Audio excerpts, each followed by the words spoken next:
Amin'ny fifina lehibe no androsoana totokatramontsika ny amin'izao fotoana izao tonga amin'ny fotoantsika izay azotsika miditra indray ao amin'ny zao fandarana izao ho antsika rehetra mikasika ny amin'izany atao hoe gadona ny ady lehibe farany tsisy aresan'ny rosia izany, izay mihitsy moa izany no tenin'androany fa le miarabantsika rehetra izay mihaino sy manaraka ny fandarana ny amin'ny tian'io ty moa zany itsika dia ilaza ny amin'ny hoe migadona ny ady lehibe farany ina ny antony tonga ny ambassadeur Ziadia, ambassadeur Union Samtenese ary fantatro fa tena manongilany tsofina daholo nareo iteny hoe ahoana moa ny asa ino amin'ny teny zany ary de vao miary tena manamafy hoe miomana fa hipoka aminao zany zay ary efa midona aminao de sao de mba tratran'le tena hoe médecin après la mort zany hoe efa tratra ianao vao tonga saina de ny mbola tsy migadona eo ampelantananao ny fahatongavany zavatra tsy maintsy isy eo aminao de maiza mihaino azo zatra teneniko zao ary avy atransika de ambaly avy hatrany mahitsy be hoe maninona no laza fa tonga ny farany de tsotra kely io Russie manao ny ataon'io ny atao hoe efa miditra ny andro farany zao.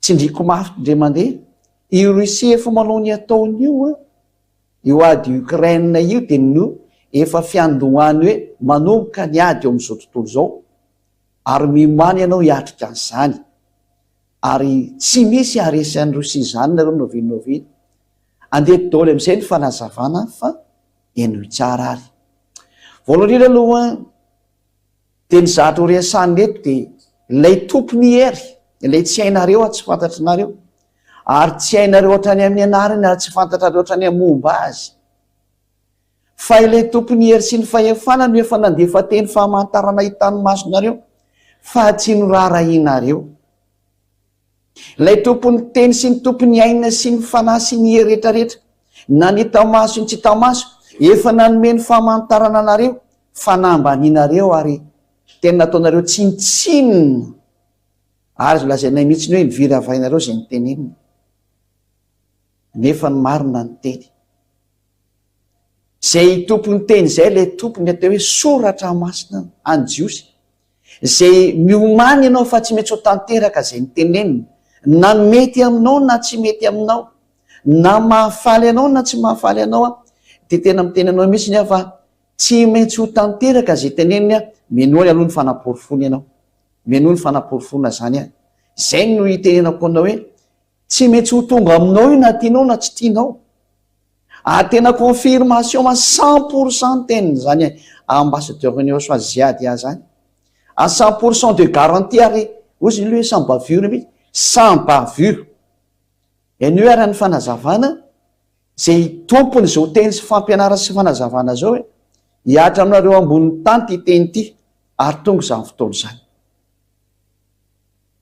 ny zanakitsy reheny no hitondrasako ny tantara hoe hitanareo tsara naninona ny Amerikanina sy ny Frantsay ary ny Alemaina sy ny Anglisy no ny arany rotsaka ny ambony any Amerika ny Israelianina tamin'izy hotifiriny Iranianina teo ary tena nitifiriny Iranianina izy fa tsy nisangana zareo fa niezaka mafy daholo ny Amerikanina sy ny Frantsay ary ny Anglisy ny Alemaina niaraka ny ambony an'zareo satria naninona zay lazaiko tamina hoe misy tompony ty tany ty lay tompony ty tany ty no namoaka baiko hoe ambeny io Israelianina io zay le ho ampianariko anao nanomboka tany io teny io nefa niatra ary mbola le teniny koa ny no milaza hoe miomany anareo fa hitaloza am'izay nareo olombelona ary tsy misangy io teny io zay aloha nitombotsika anazy hojerevantsika daholo ny tenin'io Andriamanitra raito hoe Yahva ino hoe dada malala Yahva ao anatin'ny soratra masina fa le soratra masina tsy tianareo fa ao no mandrafitra ny tantaranareo olombelona ary zay no natongavany ambassadeur Union Ziadia ity aminareo iteny ny fiafaranao iteny ny fanampitenanjoanao Ary ho tonga senao iainao zao teny marina sy afatra omenanao zao. Ary raha mety miaina anao fa saingy, tsy fantatra aloha iainanao tsy fa ny endra mahita ny loza dia mihery, le dala kosa no mandroso ka vo.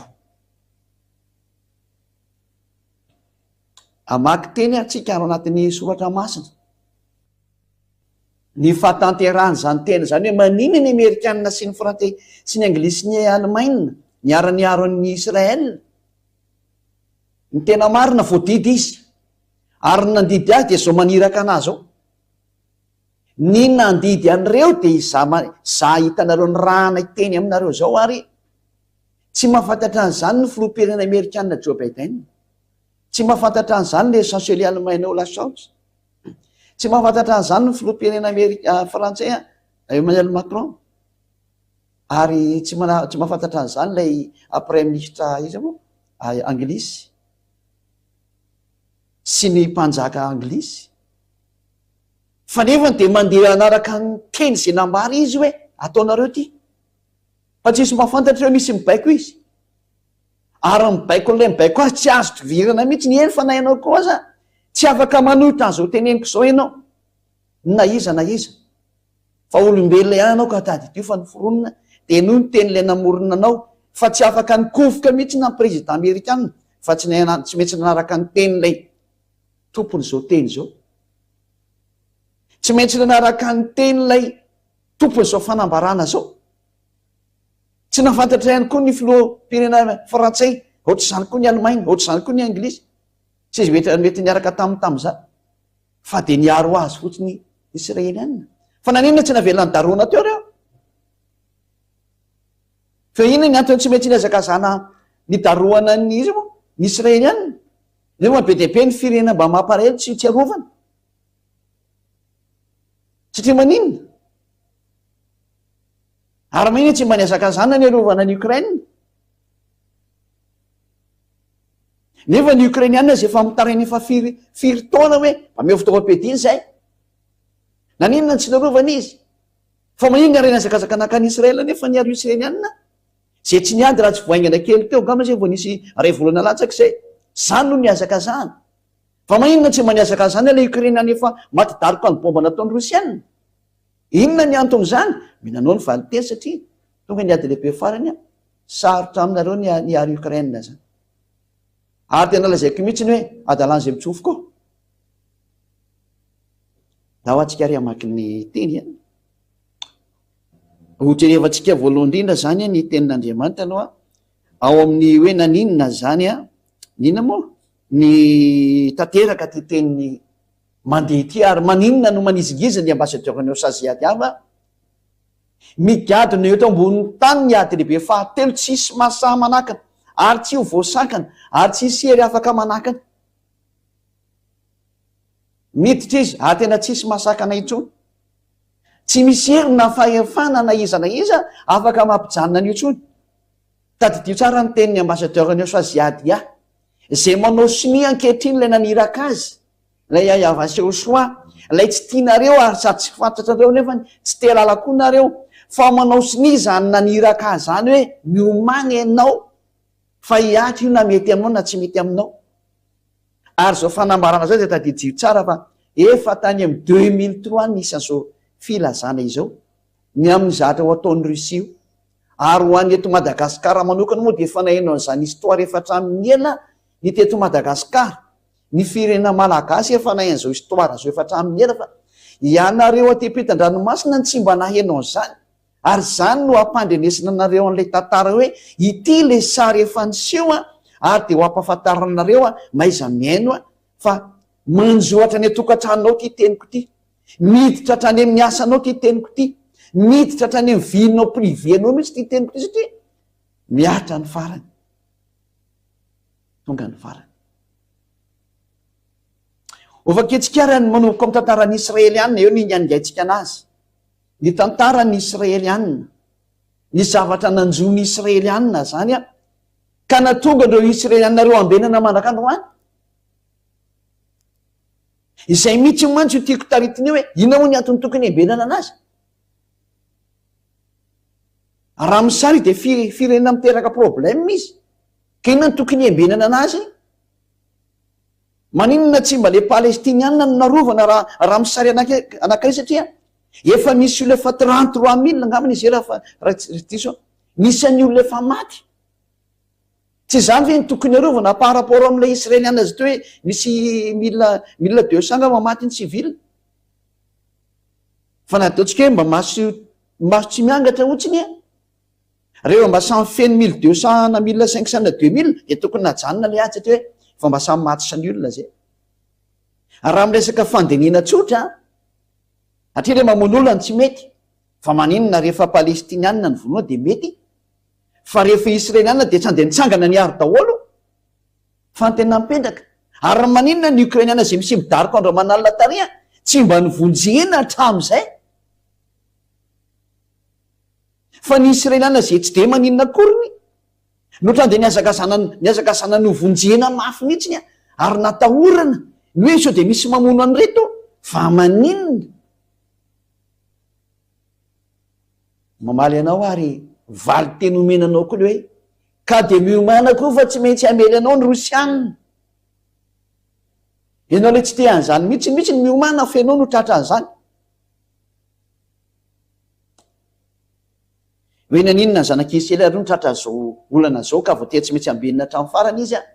Ny olana voalohany dia reo zanak'Israely rehefa nomenina ny lalàn'Andriamanitra tamin'izany fotoana menana azy natokana ho azy ireo dia nididy fotsiny lalàna Mose dia tsy narahany dia tezitra io Andriamanitra io ka namely anazy amin'izay hoe rehefa sy tandriamanareo teniko io dia ho asiko nareo.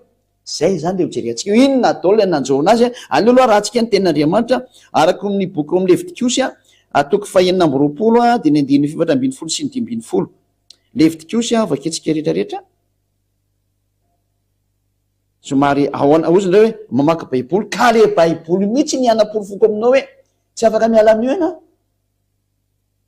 Ary ity le Andriamanitra marina mandidiny lalàna an'ity tany ity tsindriko aminao zay, ity le Andriamanitra marina mandidiny lalàna tsy maintsy miseho amin'ity tany ity ary tsisy afaka mamaly anazy zany. Adalanareo tsy tena araka anazy. Zay le Andriamanitra marina tsy tia fahotana. Levitikosy toko 220 ovakitsika manomboka amin'ny 7:20 sy ny 5:10 aloha voalohany indrindra.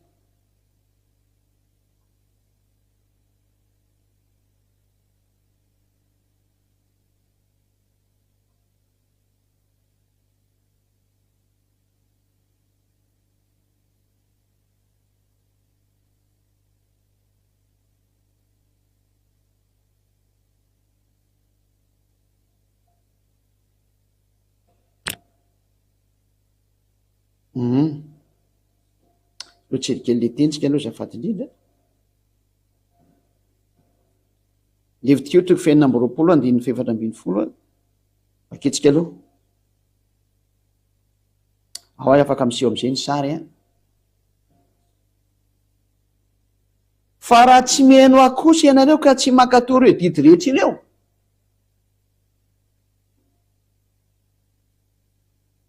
ary amaivonareo ny didiko na alina ny fananareo ny fitsipiko ka tsy ankatoavinareo ny didiko rehetra fa ivadianareo ny fanekeko. Eo zany dia nametraka teny mihitsy ny Andriamanitra hoe raha ivadianareo ny teniko ary raha tsy mitandrana ny fanekeko nareo ary manohitra an'izay teneniko rehetra rehetra nareo dia izao amin'izay ary nataoko aminareo. Ianao amin'izay ngeny andininy fa raika amin'ny 30 angambany izy no fijevantsika ny toyny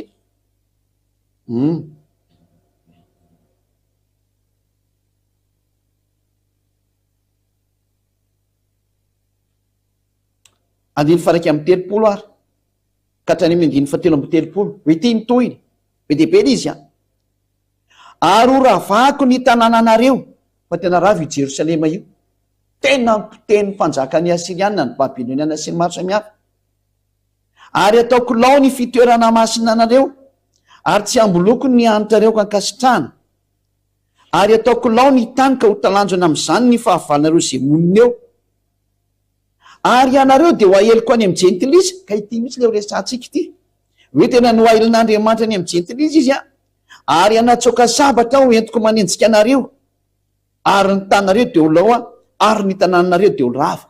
io zany le Andriamanitra nefa nanomboka ny teny tamin'ny Israely any. Eo anao fa tokony tonga saina hoe nga efatrano le tata, efatrano le tata. Hatrany no ny aingy io resaka io. Dia norohan'Andriamanitra tokoa raha ny zanak'Israely. Fa ho aratsika aloha ny teny rehetrarehetra mikasika any amin'izay zao ndray tsika aloha jeriny toy ny tantara foana satria misy tantara tsy maintsy aratsika mihitsy aloha amin'izao rehetrarehetra zao hoe zao daholo ny zahatra nitranga tamin'ireo ina moa tamin'ireo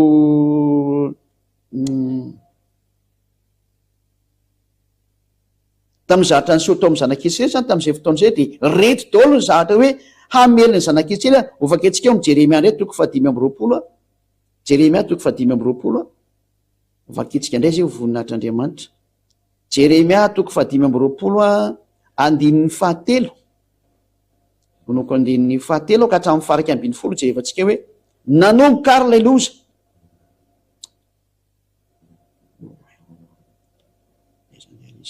Jeremia toko 5:20.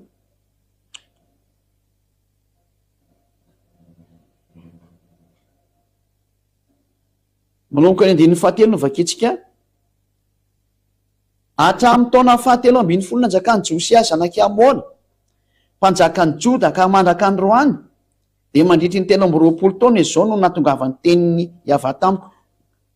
Ary nolazaiko taminareo, eny ny fomariana koa ka nilaza fa tsisy ny ainareo. Eo zany hoe Andriamanitra mandeha fafara tamin'ny zanak'Israely, fa tsy nety ny aino mihitsy ny Israely any, dia ohatranareo olombelona tsisy mety miaino an'ilay fahamarinany teny. Tena mitovy ihany nareo, na dia efa eo ambavanareo raha ny loza, dia mbola tsisy tena fa taitra fa mbola samy mbola mizezizezy tamin'ny lalakalenareo nareo. Ataovy ihany arany. Ihavana niraka ny mpamina ny mpanompony rehetra ho any aminareo. Efa fomba n'Andriamanitra mandefa mpitoro teny sy mpilaza teny tahaka an'izao taona ziady azy zao, izay mamarana ny tantaranareo eto ambonin'ny tany. Ny fomarena Kristy ka naniraka nefa tsy nety ny ainareo, nanangilina tsofina ny aino ka nanao hoe samy miala amin'ny lalan-dratsinareo avy nareo ary samy miala amin'ny ratsy fanaonareo, ka dia onona ny amin'ny tany izay nomeny Yahva Andriamanitra nareo sy nilazonareo hatramin'izay komandrak'izay. Tsy ny maro samihafa zany. Andininy 7 dia nefa dia tsy nety ny aino mihitsy nareo Yahva, mba hampatezerinareo tamin'ny asan'ny tanareo mba hahitanareo loza. Tsy nety ny aino mihitsy ny Israely any. Ohatranareo olombelona tsy mety miaino amin'izao io mihitsy, tsy mivaky loha sy miraharaha mihitsy hoe tsy mivaky loha amin'izany zay. Mimana fa tonga aminao mihitsy tsy maintsy hivakianao loha amin'izay. Andininy 9 koa izao no lazainy Yahva tompony maro noho ny tsy niainonareo ny teniko, satria nareo tsy niaino ny teniko ozy izy. Dia indro hampanalaiko ny firenena rehetra ny avaratra sy Nebokadnezara zeran'ilay zava-doza. Nampanalain'Andriamanitra amin'izay ny fiaina feny avaratra izay hojerevantsika hoe fa ahoana ny fifandehan'ny ty tantara ty fa eto zany dia hoe indro nilatsaka ny loza ho any zanak'Israely ary ho voaroaka izy ala amin'ny taniny. Indro hampanalaiko ny firenena rehetra ny avaratra sy Nebokadnezara mpanjaka amin'ny Babilôna mpanompo Yahva, ary ho entiko amely an'ity tany ty sy ny poniny eto mba amin'reto firenena manodidina rehetra ireto izy. Ary ho aringiko tokoa ireo ka ataoko figagana sy zatra mampisitrasitra sady ho rava mandrakizay. Io rehefa tanterahany tenin'Andriamanitra tary amin'ny bokin'ny Levitikos teo zany. Ary hatrahatra eo aminy ny feo mifaly sy ny feo miravoravo, dia ny feon'ny mpapakatra sy ny feon'ny ampakarina, dia ny feon'ny vaty fikisombaly ary ny fahazavan'ny jiro. Ary ity tany rehetra ity dia ho foana sy olonao, ary ireto firenena rehetra dia ataoko manompo ny mpanjaka amin'ny Babilôna 70 taona. Zay ary le hatezerin'Andriamanitra fa manomboka ny latsaka. Tanteraka vele izy valiny diory izy niatra tamin'ny ino moa tamin'ny zanak'Israely zay loza be mahatsiraviny io. Andao ka vakitsika amin'izay ny tenin'Andriamanitra mbola votohan'izany tantara rehetrarehetra zany dia ho jerevantsika amin'izay ny eo amin'ny mpanjaka faharoa toko 7:20 andininy fa 5 sy ny 9 nitantsika ny hoe ny ino moa ny mpanjaka Asiriana namelany zareo Babiloniana, namelany zareo Israeliana zafady ho vakitsika izay tena nanomboka tany amin'ny zareo Asiriana namelana azy dia ny Babiloniana, dia ny Mediana sy ny Persiana samy namelany ny zanak'Israely. Io zao le bokin'ny Jeremia ny teny io izy io. Dia ndao vakitsika le mpanjaka faharoa toko 7:20 andininy 5 sy ny 9. Mpanjaka faharoa toko fafito ambin'ny folo andiny fahadimy sy ny fahenina. Andiny fahadimy sy ny fahenina hoe nameliny zanak'Israely tokoa ara ny hafa firenena dia nanomboka tamin'ny mpanjaka ny Asiriana. Mpanjaka faharoa 17:5-6 hitantsika ao anatin'io teny io. Dia niakatra ary ny mpanjaka ny Asiria ka nanenika ny tany ary niakatra tany Samaria ka nanao faherano azy 3 taona. Ity Samaria ity zany kapitalin'ny Israela tamin'izany fotoana zany. Ary tamin'ny taona fahasivy nanjakan'ny Osia no nahafahan'ny mpanjaka ny Asiria tamin'ny Samaria dia nentiny baby tany Asiria ny Israely ka namponeny tao ala sy tao amoron'ny abora Gozana zany ary teny amin'ny tanànany Mediana. Io zany dia teny milaza mihitsy hoe tanteraka tamin'ny Israeliana ny famelezana anazy. Dia tao aorianany moa nitsy ny Mediana sy ny Persiana, ny Babiloniana zany. Io fa voalazan'ny soratra masina teo nanafika izy dia sy ny maro samihafa.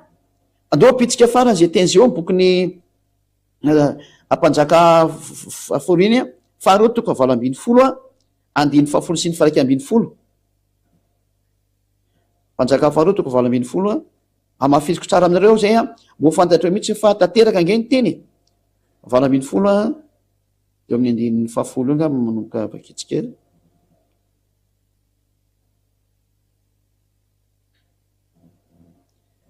Mpanjaka faharoa toko 7:20 andiny 10 sy 7:20 teo zany nanomboka nameliny Israeliana ny firenena rehetrarehetra araka ny tenin'Andriamanitra hoe hoenjehako amin'ny sabatra nareo. Dia io izy io ary nanomboka teo dia nielina nerana an'izao tontolo zao ny Israeliana hoe hoaheliko manerana an'izao tontolo zao any nareo. Io izy io ary no tapitra ny 3 taona dia afaka ireo ny tanàna. Dia tamin'ny taona fahena nanjakan'ny Ezekia izay taona fahasivy nanjakan'ny Osia mpanjakan'ny Israely no nahafahana ny Samaria.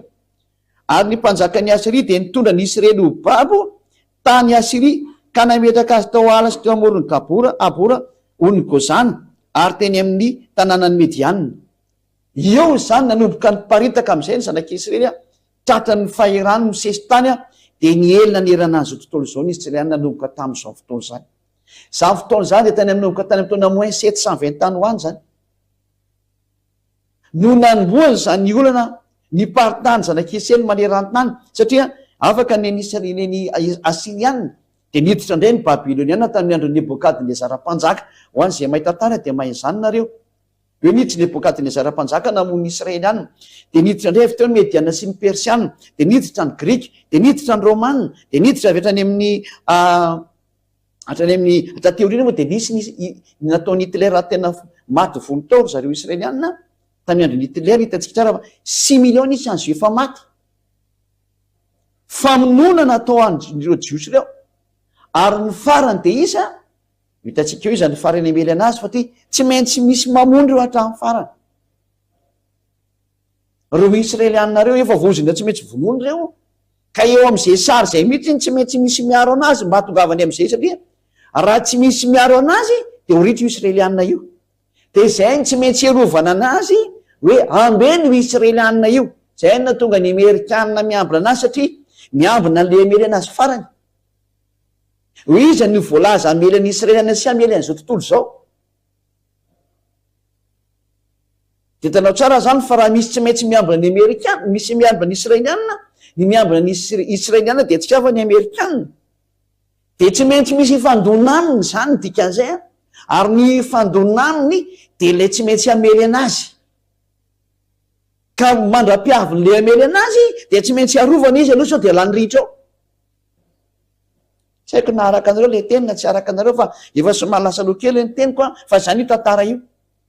Eo ambeno izy satria tsy maintsy miandra le amely anazy amin'ny farany izy satria efa lasa dolo ny amely anazy teo.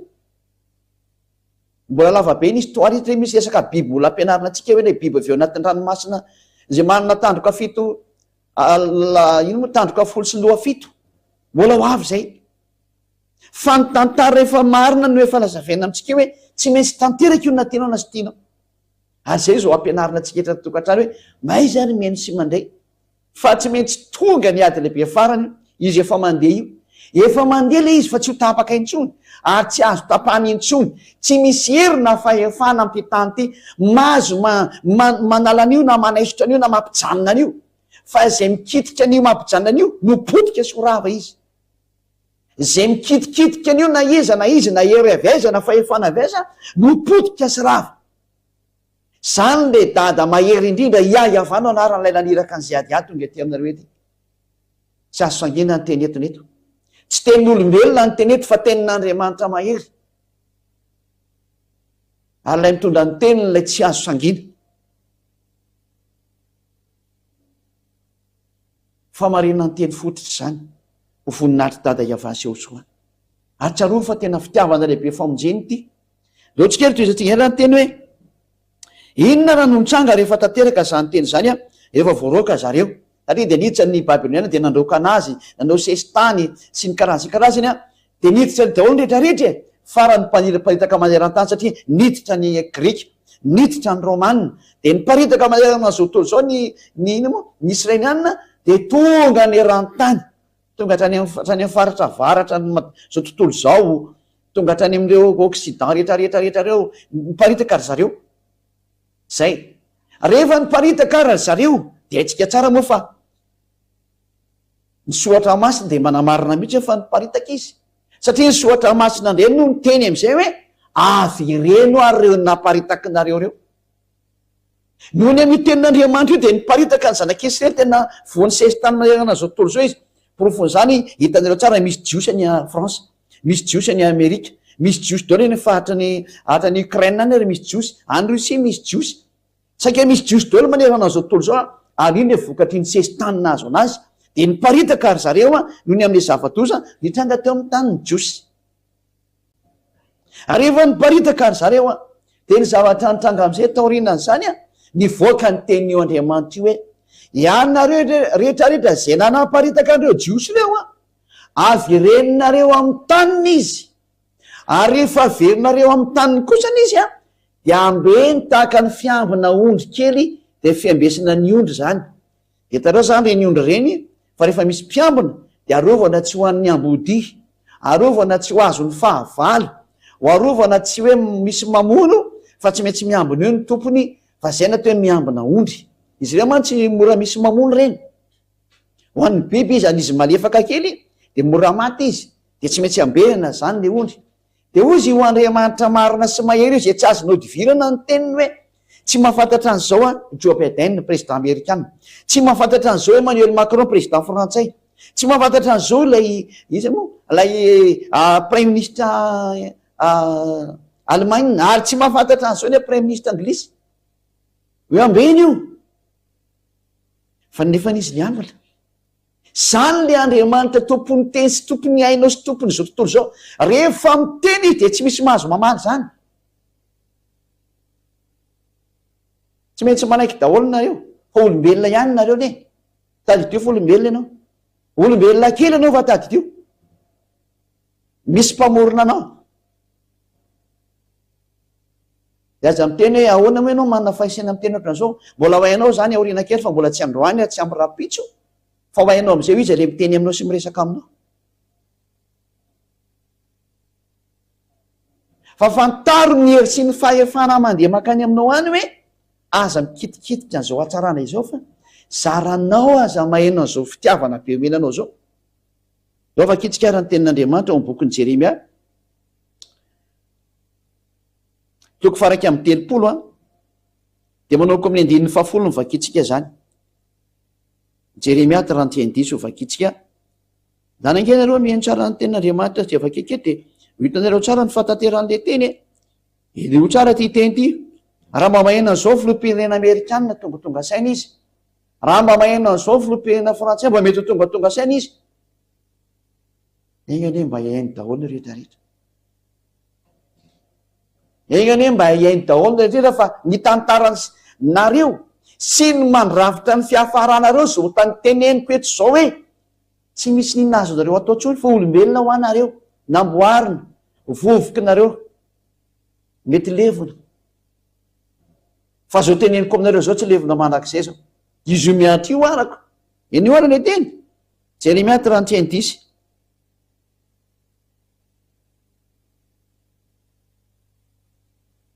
miaino ny teny ny avay anareo jentilisa ary torio any amin'ny tany amorontsiraka ny lavitany. Izany ka ataovy hoe izay nampielyn'ny Israely no anangona azy indray sady hitandrina azy toy ny fitandry ny mpiandry ondry ny ondriny. Hoe ianareo zay nampielyn'ny Israely reo zay nandeha fazy ny paritaka manerana azy atao zao ny amin'ny famelezana rehetrarehetra anazy tao, hoe namely azy daholo ny rehetrarehetra any ka lasa ny paritaka izy ny farany. De zao avy reninareo ianareo zay nampiely anazy io, avy reninareo izy ary angony zay le hoe zay nampiely azy no manangona azy indray sady mitandrina azy tahaka ny fitandry ny mpiandry ondry ny ondry, angony izy de avy reno amin'ny taniny zany.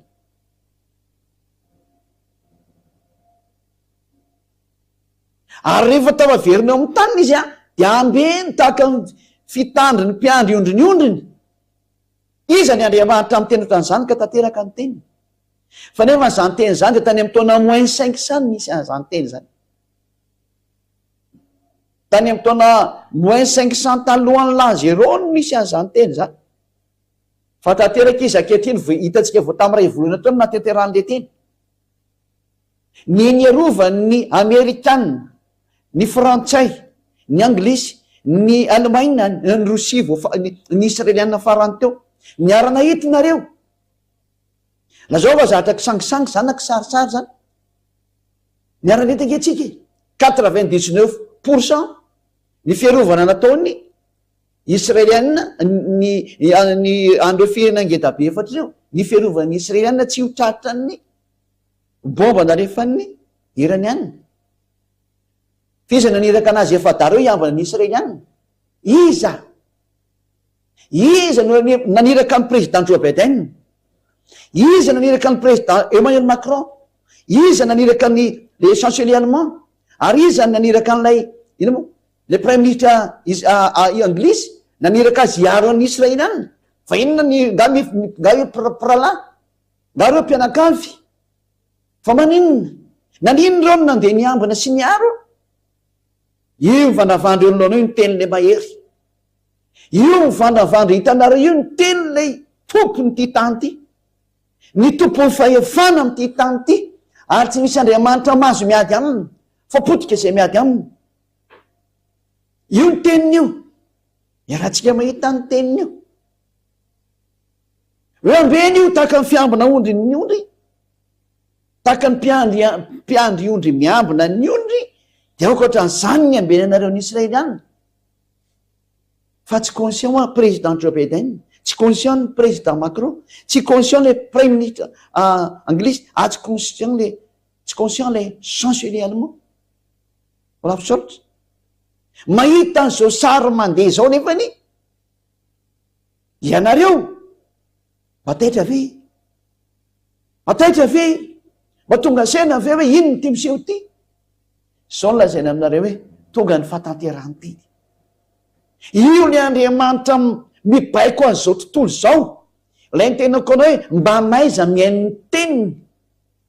Fa io le tsy tia fahotana ary tsy manaiky mimpanota zany makany aminy.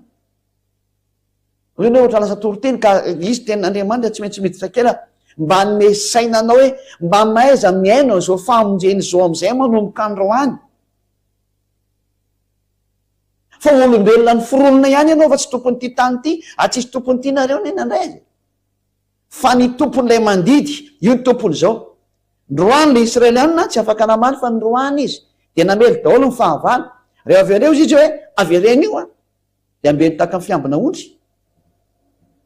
Aitsika tsara rehefa fa zany Israelianina zany ngeka tena paitaka manerana tany. Ary azo lazaina mihitsy hoe sangany amin'ny fahaizana manerana tany. De nasena naverina rehefa avy eo, niverina izy tamin'ny taona 1822 ary naverina tamin'ny alan'ny roaplanina sy ny sambo ry zareo. Nanomboka tamin'ny taona 1822 izy naverina tamin'ny taniny ary ny zavatra nahafinaritra tamin'izany de lasa nahazo ny faleovan'ny tenany izy. Ary ny Société des Nations namerina azy nany hoe SDN, Société des Nations, izay niova hoe ONU ankehitriny na hoe Organisation des Nations Unies. Zany no namerina ny Israelianina tamin'ny taniny, ary ny lohalarana tamin'izany ny Amerikanina sy ny Frantsay mihitsy. Ny Amerikanina sy ny Frantsay dia ny Anglisy, ary namerina koa ny Allemagne mba nanarakaraka tao ihany taty aoriana. Atria tratran'ilay tenin'Andriamanitra daholo averenao amin'ny taniny io. Ny Allemagne moa tsy afaka nanao ihany satria zareo raha mbola namono ihany taty aoriana, mbola nanao abibiana ihany koa zareo tany aloaloha tany. Zava misy dôlidôsa fa tsy moa tsy hiditra lalina mihitsy ny tena marina mizatra an'izao tamin'izao fa tena namono zany ireo tena izy ary voaterina merina rehefa avy eo. Ka noho ny izy voaterina merina izay indrindra no nahatonga an'zareo hoe miambina azy. Ka rehefa tao anatin'ny tarika ny Amerikanina moa izy ny lehibe rehetrarehetra dia niambina daholo amin'izay na Amerikanina na Frantsay na Allemagne na Anglisy tsy zihitra taritarika niaraka tao. Samy niara-niambina ny Israelianina daholo farany teo. Lazao ary raha tsy tanteraka zany teny zany. Zay ny valianao voalohany ilay miteny hoe aiza ny mahaposibla ilay hoe Rosianina hono no tsisy marisy. Zay aloha valio. Ary raha naherina tokony sakananao zany teny zany tsy handeha. Reo filoham-pirenena ngeda be reo nefa tsy nasaka ny alina teny fa izy koa raha tsy mahala hoe voabaiko ane fa misy mibaiko. Alay mibaiko ny lohanareo dia so naniraka zao. Alay naniraka no mibaiko ny lohanareo olombelona fa nareo tsy mahay. Zany no tonga na miteny hoe mba maiza mianao zao teny zao aza be famalina. Aza be famalinina fa maiza miaina.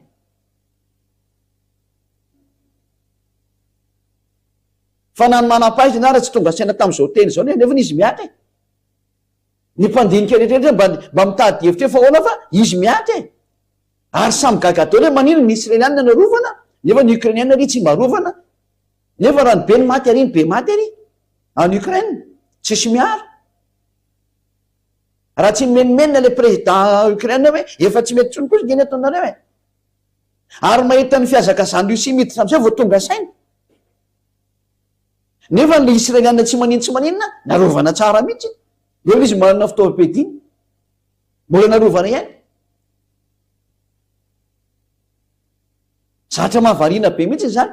Ny Israelianina manana le moa misy an'le dôme bouclier zay ny anarany zany. Tena mahavita miady amin'ny rehetrarehetra miaro tena amin'ny misily. Fa mbola nampiana fiarovana foana. Satria manino? Satria le tenin'Andriamanitra hoe ambeny tahaka ny fiambina ondry izy io. Ambeny tahaka ny fiambina ondry izy dia nampiarina. Ko raha ny filoham-pirenena manerana ny tetaniny monsieur le ngeza-be reo raha moa nanaraka ny tenin'Andriamanitra, izy ianao. Izy ianao izay mahita sy mandrea io no monsieur mamaly. Fa misy daholo io teniko io e. Misy daholo le teniko izy ianao zany ny amaly an'io. Fa raha vao io zany no nitranga aza mamaly tsony ianao. Metimety aminao idio amin'izay mivava. Izay metimety kokoa. Dia maiza mihaino ny teny marina amin'izay a. Eno le fampianarany Eosoa. Eno le fampianarany Eosoa fa fitiavana anao daholo zao teny zao. Fanaporofona aminao hoe tsy misy afaka miala amin'ity Andriamanitra marina iteny e. Fa tenina voakan'io Andriamanitra io dia niatra daholo ny tiako teneniny. Ary ny filoham-pirenena Amerikanina, Frantsay, ny Anglisy sy ny Alemana tsy mahafantatra hoe misy tenin'Andriamanitra mandeha io. Dia io tenin'Andriamanitra io no aplikeny zareo. Ary tsy misy afaka mamaly mihitsy ny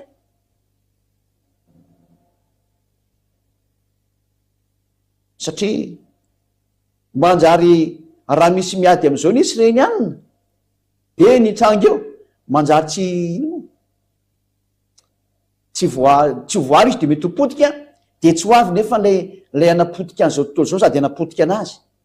Satria le ho farany amelin'ny Israelianina eo dia sady amelin'ny Israelianina no amely an'izao tontolo izao. Efa izy io hitantsika miady ao Ukraine io izy.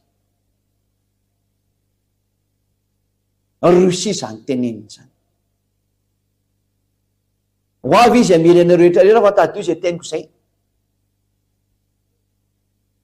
Tsy misy miady aminareo. Eno indray ny fanaporofona. Hiditra amin'ny fanaporofona tsika aloha jerevantsika indray mandeha ilay teny hoe averenao amin'ny tany ny Israelianina. Ary rehefa niverinao amin'ny taniny izy dia namoaka baika io dada Iava io hoe aleo izy tsy hizara roa intsony satria hizara roa izy taloha. Dia ny Joda sy ny Israelianina nizara roa zareo taloha. Dia aleo izy tsy hizara roa intsony fa ho anankiray ihany ny firenena. iza no afaka mandidididy ohatrany zany na tsy eo Andriamanitra io.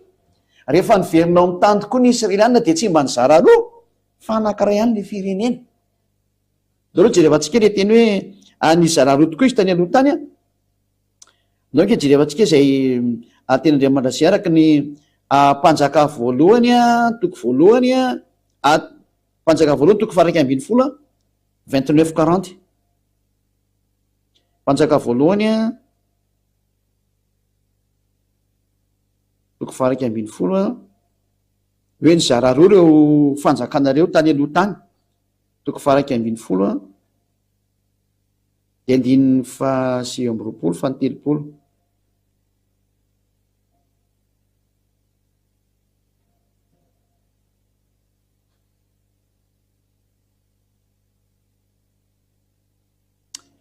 Manjaka voalohany toko 240 9:20 ka hatrany amin'izay hafarany ao.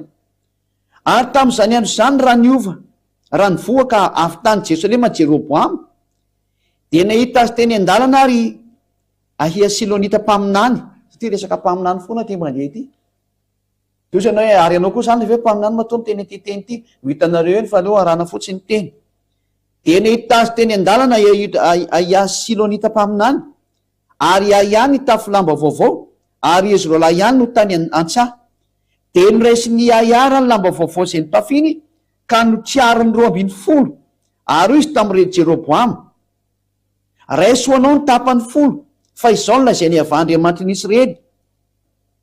Indro izao efa nendaka ny fanjakana ho afaka amin'ny tanany Solomona ary omeko anao ny firenena 10 nefa ny firenena iray dia mbola havela ho azy ihany noho ny amin'ny Davida mpanompoka sy Jerosalema, tanana izay novidiako hatramin'ny firenena Israely. 7:30 satria efa nafoy ahy izy ka niankoaka teo anatreny Astarta. Ty zany lay mpanjaka Solomona zany lasa nivadika nanompo sampy dia tezitra Andriamanitra dia nizaraindreo ny fanjakana. Zay le izay sikeno niankoaka teo anatreny Astarta andriaman'ny baviny Sidonianina, ary Kemosy andriamanitry Moab, ary Milkoma andriamanitry ny tanàna Kiamona, fa tsy nandeha tamin'ny lalako hanao zay mahitsy eo imasoko sy tandrana ny didiko sy fitsipiko tahaka ny Davida rainy. Nefa tsy esolika eo an-tany avokoa ny fanjakana rehetra fa ampitoeriko mpanjaka ihany izy amin'ny andro rehetra iainany noho ny amin'ny Davida mpanompoka izay novidiako, satria izy no nitandrina ny lalako sy ny didiko. Fa esoriko eo an-tanina ny zanany kosa ny fanjakana ka omeko anao nefa ny firenena 10 ihany. 9:30 fa firenena iray ihany no omeko ny zanany mba hisy fanilo an'i Davida mpanompoka eo anatrehako mandrakariva any Jerosalema, tanana izay novidiako ahy hametrany eny anarako. 9:30 tiany tantarany hoe misy mihitsy le nizara roa izy ary ianao no alaiko hanjaka amin'izay rehetra iriny fananao ary ho mpanjaka amin'ny Israely.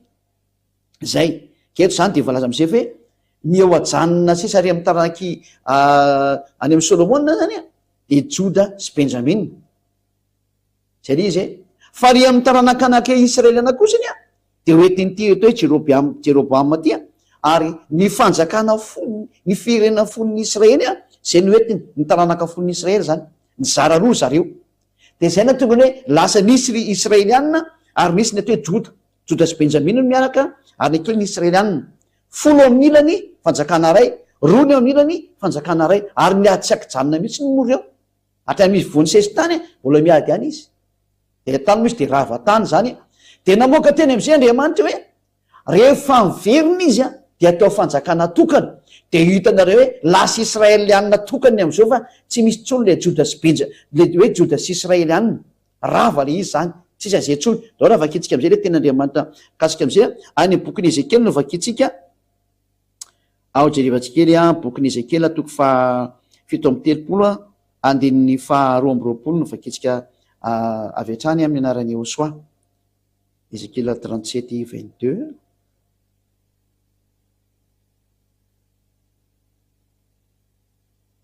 Ezekely toko 7:30.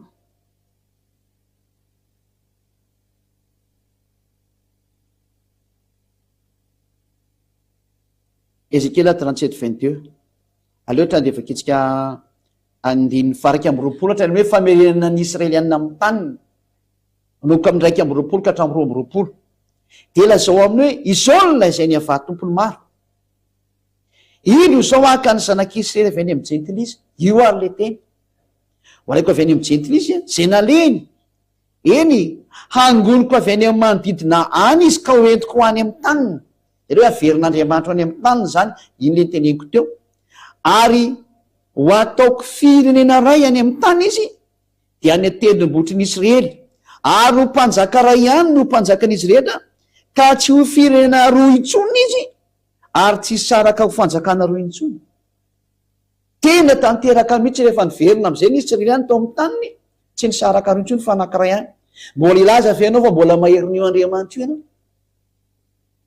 fa izany teny rehetra zany ange de nitranga daholo hatrany amin'ny fiambenana ny Israelina manak'androany hita amin'ny masonao izy lasa tsy firenena roa fa firenena anankiray hita amin'ny masonao ary am'izao tsika miteny zao de ny Israeliana de taritin'ny Andriamanitra Benyamin Netanyahu izy ny prime ministre Israeliana zao zay mibaiko sy mitazona fahefanao ilaza venao fa mbola maherinao zany Andriamanitra zany ilaza venao fa mbola idefehan zany Andriamanitra zany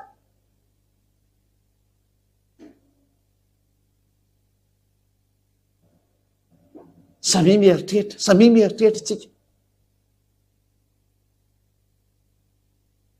fa zany le teo Andriamanitra amin'ny teny ka tsisy masakana ary milaza ka tsisy matohitra mbola maly venao mbola maherinao zany Andriamanitra zany nevany de hitanao maso tsara fa tsy anankiroa tsony ny Israelina am'izao tsika miteny zao fa ray tokana izy ary misy président anankiray ao aminazy ao am'izao ary premier ministre anankiray ny firenena anankiray tanteraka eto amin'ny masonao zany teniny zany tanteraka zany ilay Israeliana naverinao amin'ny taniny tanteraka zany miokanao teo ny daty tamin'ny 1822 ary Amerikana ny olo namerina azy tao de izy io miambina anazy io ary ambeny takana fiambina onjy de niambina tokoa ny Amerikana ny hitantsika teo rehefa hotifirnirany ihany izy tamin'ny ray volana latsaka teo niambina ny Amerikana niambina ny Frantsay niambina ny Anglisy ary niambina koa ny Alemana efa mba nitsofoka ny antsehatra mbola maly venao hoe mbola misy maherinao zao Andriamanitra toyko aminao zao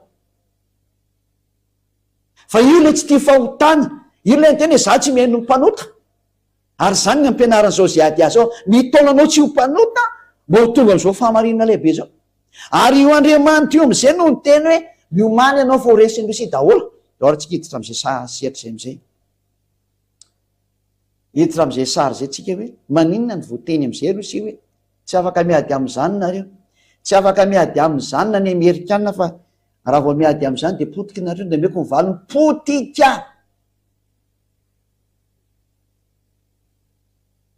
biby tsy azo edivana zany Rosia zany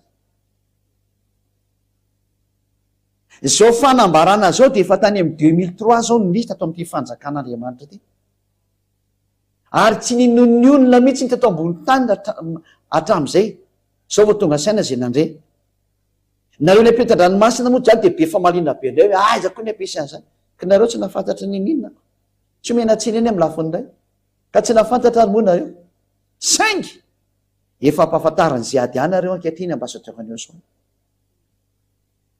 fa zany tantara maiko anao zao de efa tany amin'ny 2003 daholo zany de momba nyity Rosia ity tady diova tamin'izany taona 2003 zany de mbola voavy hipotika izy eny tsy matanjaka ny Rosia tamin'izany 2003 zany na zay koa nareo ary zany moa tonga ireo tsy mino anazy mihitsy hoe io de avitana potika ny Amerikana zao tontolo zao potika ny tsara mihitsy io ala zay koa nareo mihitsy fa tena tsisy dikany ihany manapotika an'io biby ho hitanareo biby ho hitanareo tsy midera Rosia korony zay raha miteny eto ansanatry tsy midera nizaniza fa le Andriamanitra anay midera anay fa ny teny no tsy maintsy tanteraka na tina na tsy tiana de zay omena anareo manome afatra ziady hoe miomana fa tsisy hevitra intsony ary zanareo nahitany hoe rehefa misy trano mirehitra ka misy pompier atsona nye e pompier venao aty satria misy trano mirehitra rehefa tsy miantso anao de may anao ary ohatran'izany ty rehefa mandeha ty iteny ity ny fanavotana anao ity teny ty no manavitra anao sisa maiza manafitena fa tsy maintsy miatro io natehana tsy tia, tsy maintsy miatro io natehana tsy tiana. De hiditra am'izay tsika hoe maninona zany no ny teniny ambassadeur-n'eo sao hoe tsy afaka miady am' Rosia zany nareo, valina ahatra tahaka an'io teny tsy azo ny valina io mihitsy ny ko le nyhitoaran'ny israelianina. De io Andriamanitra lehibe izay naniraka anahy io ihany koa no miteny azao fanambarana zao aminareo ary maiza miaino nareo, maiza miaino, maiza miaino. Ovakitsika ny ten'Andriamanitra ny bokin'ny Jeremia indray toko voalohany. Jeremia toko voalohany andiny 7:10 sy ny 10:10 vakitsika voalohany miaino daholo tsara tsika rehetra. Fanaporofona amintsika hoe tsy maintsy tanteraka ny teny hiditra amin'ny resaka Rosia indray tsika hoe ahoana hoy ny lazanao fa tena tsy azo resena io ka ohatran'le teny teo ihany io. Raha afaka nanohitra an'le teny teo nareo de afaka manohitra n'ity teny ity, fa rehefa tsy afaka nanohitra an'le teny teo nareo de tsy mahazo manohitra n'ity teniko ty ihany koa nareo dikan'izay. Jeremia toko voalohany oge notsika tsara mihitsiny de samy mandinika tsara sy mieritrehitra hatrany amin'ny mpanjaka ny tany, hatrany amin'ny prime ministre manerana tany, hatrany amin'ny rehetrarehetra manerana an'izao tontolo zao. Samy mandinika tsara manoloana zao teny zao hoe manahoana ianao manoloana ty teny ity fa tsy maintsy miatra ty teny ity na mety aminao na tsy mety aminao de tsy maintsy miatra le teny.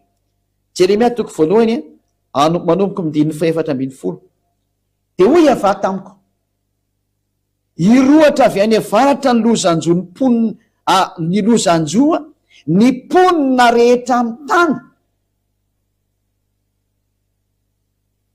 Zany hoe miomany ianao zay ponina eto ambon'ny tany fa avy any avaratra ny loza amely anao. Amin'ny teny frantsay moa de hoe septentrion.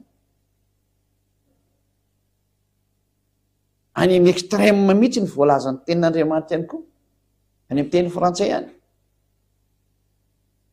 Ary ny ateo septentrion de any amin'ny farany avaratra amin'ity tany ity. Ary raha maka ny avaratsika amin'ity tany ity de rehefa maka avaratra ianao ny eto amin'ny sohatra masina foana satria le sohatra masina foana zao no tanteraka ny teniny hitatsika io izy io. De aleo mihitsy maka ny sohatra masina ny référence am'izay rehefa mijery hoe aiza moa zany ny afovoany raha ijery ny afovoany amin'ity tany ity de Israel ny afovoan'ny tany. Indray tsika maka ny bokin'ny Ezekiela 38:12 aroantsika hoe aiza zany nijerevana ny santa raha ohatra ka miteny ny sohatra masina de meko anao indray ny valiny. Ezekiela 38:12 vakitsika aminarany eo soa ny tantarany zanak'Israely. Ezekiela 38:12 mba amapy sy androba ary amely indray zay efa rava saingy vo misy ponina ankehitriny zao. Io zany le israeliana niverina amin'ny tany hoe zao misy ponina izy. Ary ny firenena zay nangonina avy tany amin'ny jentilisa tsy izy le firenena nangonina avy any amin'ny jentilisa fa Israel. Ary niary omby sy fananana de ireo zay mitoetra amin'ny fohiben'ny tany. Ny fohiben'ny tany zany amin'ny sohatra masina tanteraka io daholo ny teny de Israel ny atao hoe fohiben'ny tany. Israel ny fohiben'ny tany ka raha vao miresaka hoe any avaratra sy atsimo sy atsinanana andrefana de Israel foana ny repère araka ny teniny io Andriamanitra marina tsisy afaka mamaly io. Ko ny président américain io nanaraka automatika tsy afaka namaly, président frantsay nanaraka automatika tsy afaka namaly. Izy filohan'ny européenne zao Union européenne izy ny lehibe ao, nanaraka automatika ny anglisy tsy afaka namaly, manaraka automatika ny Allemagne tsy afaka namaly, rehetrarehetra zany tsy afaka mamaly. De anao no izy mbola afaka maly ianao. Anao mieritreritra amin'izany teny zao fa tena tsy misy azo hovaliana mihitsy ny le teny. Ka raha miteny hoe veny avaratra zany de ny centre zany Israel. Ka iza zany le ho avaratra de rehefa jerevantsika ny eo amin'ny avaratra de ny avaratra ny Israel ny Moscou Russie dao tsika hijery an'izay sary zay vetivety ketrony manana sary tanina de tsika misy sarytany any ty atsika ampiasaina tsy haiko na tonga ihany tsika io ary izy io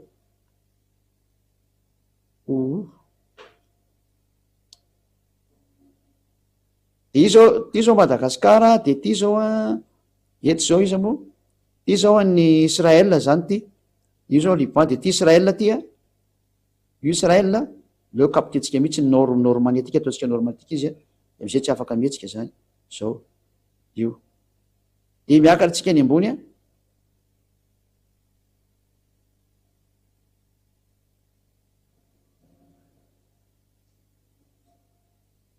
de ny ato ambany ny ambony niakatra zao sary niakatra ny sary de jereva amizay fa tonga aty Rosia tsika rehefa kelikely io ary Moscou eo ambony io nampidiniko mahitsy ohatran'izao mihitsy l izy de trany de io varavarabe eo amizay Moscou io ito Russie ny eo ambony eo rehefa mijerinareo io Russie voilà vao miteny Moscou tsy de fantatsika fa Russie ny dikan'izay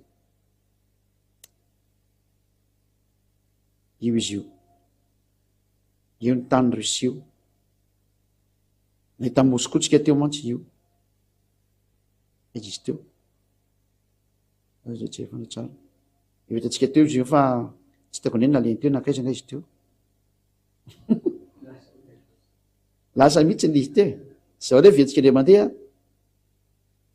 zao de io izy io de raha mity ato ambantsika zao de io Israel ito Israel ito io varavara be io Israel ity ambany ty io Israel zao io tazanjareo io Israel io de miampiakatsika amizay izy ataotsika tsy mihetsika mihitsy fa de miakatra fotsy makantana satria ny avaratra moako ambony dikan'izay any ambony de efa tonga ambony atsika hitatsika tsara amizay fa mosy koa no mivandravandra be ato ambony ato amizay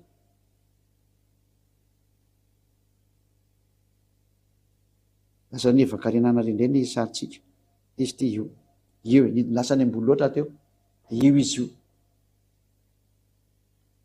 io Moscou avaratra rehefa miainga avy aty ambanitsika de any farany ambony eny Moscou ny ao ambony eo sy ny tanin'ny Moscou de tapitra zay de io le voalaza sotra masiny hoe any amin'ny farany avaratra ny loza mely ny tany rehetra avy atsika vakina amizay izy teo rany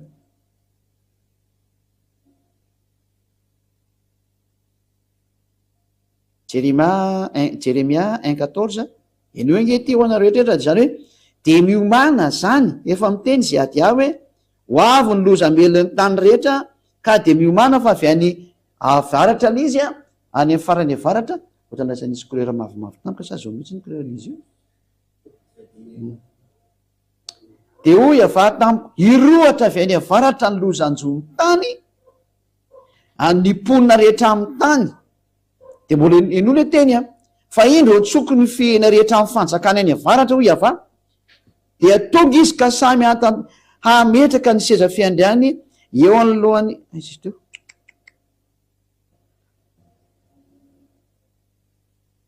pitika teo izy ka samy hametraka ny seza fiandriany eo anylohana ny vavahady ny Jerosalema avokoa hamelezany manda ny rehetra manodidina sy ny tanana rehetra ny Joda any hoe mazava be zany fa tena mivadika mihitsy ny tantara ny tena marina ito hoe ho avy ny fihena avy any avaratra ary amely ny tany rehetrarehetra mihitsy ny izy ary tena hatrany Israela ho asiny daholo zany ka eto zany de hoe amely an'izao tontolo zao ilay fanjakany avy any avaratra eto aloha izy de mbola tsy fantatsika hoe izy io fa ho tenenina izy eo avy hoe Rosia ho tenenina io Rosia eto aloha izy de mbola manazava fotsiny hoe misy fanjakana avy any avaratra amely de avy any farany avaratra izy ka Rosia ny ao amin'ny farany avaratra ao hamely an'izao tontolo zao de io izy io fa mamely anareo io izy mamely ny Ukrainiana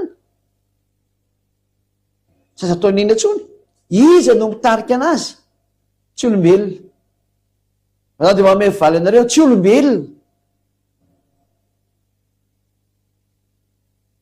ny mitarika an'io sary io de tsy olombelona ka mba tonga saina lovaka etsiary Isia 14 Isia toko fahefatra ambin'ny folo ovaketsika aminao ko andin'ny faharoa ambin'ny folo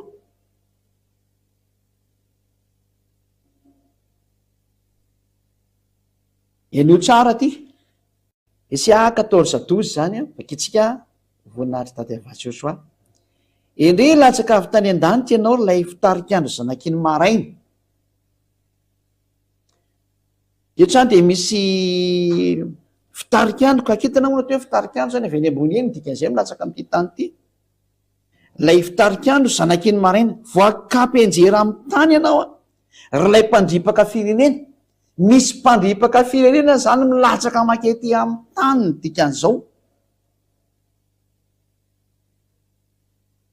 De hoe zony izy inona ataony ty zany tsy olombelona fa raha voaketana zany moa de zavaboary avy eny amin'ny lanitra ambony iny reo extraterrestre reo zany resahana zany. Extraterrestre ty resahana ty azareo nipetan-dranomasina fa be dehibe no mahafantatra extraterrestre de fa vome mahafinaritra be zany sady efainareo le sary zany. Ianao ary de efa nanao anakapo hoe any an-danitra no iakarako any akatra any ambony any hono izy ty ary any ambony kitan'Andriamanitra no andratako ny sisa fiandrianako. Zany hoe extraterrestre anankiray idefian'Andriamanitra lay mpamorona sy nary lanitra sy ny tany. Idefian'Andriamanitra zany izy ty ny dikan'izao. Sady mijery any teknisiana fa miova be ny sary. Ary ambony kitan'Andriamanitra no andratako ny sisa fiandrianako. Izany hoe tena midefian'Andriamanitra tanteraka mihitsiny izy zany a. De no tsara nkeny zatra teneniny hipetraka eo ambony hipetraka eo an-tendrombohitra fivoriana any aparany avaratra ao. Zany hoe raha ny voalazany tenin'Andriamanitra eto zany de ity extraterrestre devoly anjelin'ny vadika ity satria anjelin'ny vadika mihitsy indreo zany dia tena mitady hanohitra an'ilay avo indrindra izy a ary izy nipetraka any amin'ny fivoriana any aparany avaratra. Zany hoe hitarika ny fivoriana ny afarany avaratra izy zany a. Zany hoe reto extraterrestre zay lazainy sotramasana falantsika ty an-tany reto de ho any amin'ny farany avaratra izy a ho any Rosia ny dikan'izay. Atria hitantsika efa ny farany avaratra miala ny Israela nge ka Rosia. Osany hoe ahoana moa ny confirmena avy hatrany fa Rosia io ho avy eo ny teny fa nefa tsikelikely de noho nge de hiakatra ho any amboniny avonany rano ao izy a. Eto izy zany de hoe hitarika ny fivoriana any aparany avaratra. Mazava zany fa any ny fivoriana izao tontolo zao ndray. Hivadika makany ndray zany ny fivoriana izao tontolo zao. Ary hitantsika amin'izany a ny fafirodrodiny zay mahatakatra fa tsisy afaka mihetsika manoloana ny Rosia izao tontolo zao. Ny atodohan'ny zahatra ao Rosia zany lazaiko anareo fa tsy olombelona ny ao.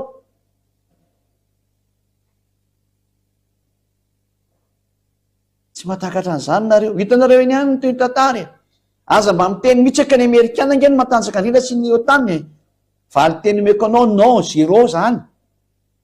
Reo fotsiny tsy avela mihetsika de tsy mahazo mihetsika. Mbola herin'ny dada Avasiosoa tsy mampetsika an'ireo nefa zao efa tsy tazomina tsony izy. Zay no mahatonga an'io zatra io fa mandeha. Zany hoe hipoaka fe ny bomba nucléaire aleloha vovonjy ianao fa tena ho apoaka mihitsiny io. Zany ianao fe manapoaka anazy za tsy miteny zany napoaka an'io fa hipoaka izy ary tsy maintsy mipoaka izy na te na tsy tia ary teny hipoaka mihitsiny izy ary tsy anankiray fa maro. Hiakatra ho any ambony avonany raona ka tahaka ny avo indrindra sy ny maro samihafa. Eo zany izy le hoe tena midefian'Andriamanitra mihitsiny izy. Mpiady amin'Andriamanitra io mazava fa tsy olona io dikan'izany. Raha ianao zay olona kely hoe de avita hiady amin'ilay mamorona anao fa ireo matoa mavita miady any amin'ilay mpamorona mihitsy izy miady biby io fa tsy olona. Zay le tonga amin'ny teny hoe ary izy le ely lasa nakany amin'ny farany avaratra e. Ka ataonao ahoana ny ady amin'ny biby ianao zay olona kely io ale biby edivanao zahatra le avy ao amboninao mahafantatra zany resaka zany daolo na président américain na président frantsay na président ny Rosiana na président sinoa na ny président mondial mahay an'izao teneniko zao hoe misy force ao ambony eo zay atahorany olombelona nefa ny force atahorany io biby ny atahorany fa tsy ny Andriamanitra namorona anazy. Ny namorona le biby tsy atahorany fa le biby hitany maso no atahorany. Mampime kely le olombelona tahaka ny rehetrarehetra zay mitovy hevitra aminareo le tsy tian'ity famarinana ity. Le biby namboarina indray no atahorany fa tsy nanamboatra le biby no atahorany. satria matoa misy nanamboatra iny zany ny mahery nefa mahavarina nareo le namboarina eo ambony lohanareo no atahoranareo de le extraterrestre nareo le extraterrestre mampianatra nareo ovni zany no atahoranareo fa tsy le Andriamanitra tompony sy ny fahefana nanomena azy ny saina sy natonga anazy ary tam'ty teny tany ty zany tsy mba atahoranareo satria ny teny io milaza io hoe za tsy tia mpanota de zay le sy tianareo zay teny zay kanefa nganareo afaka miala am'io teny io ozy le olona hoe zay mipary aminao fa tsy marina zany tenina zao aza miteniteny foana olombelona kely any nao fa aza manao an'izany ary raha diso zany teniko zany de tokony tsy niaro ny amerikanina tsy niaro ny israelianina fa matoy izy niaro voatety izy ny dikan'izay ka ianao ka mahery noho ny amerikana ianao ka mahery noho ny frantsay président frantsay ianao ka mahery noho ny anglisy ny allemagne reo nge ny force ny otaniny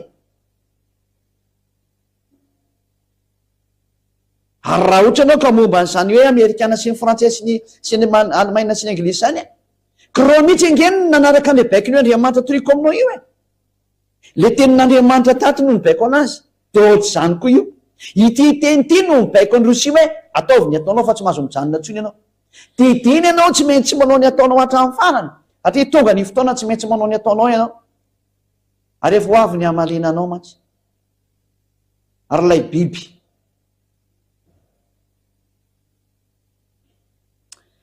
ahoana moa ny ilazanao ry ambassadeur-ny Osoa fa tena ovakitsika ndray ny teny manaraka hoe ahoana moa ny ilazanao fa tena io mihitsy ny biby ary tena miconfirme tena 100% ianao ndora vakitsika ndray ny ten'Andriamanitra amin'ny Jeremia 6:22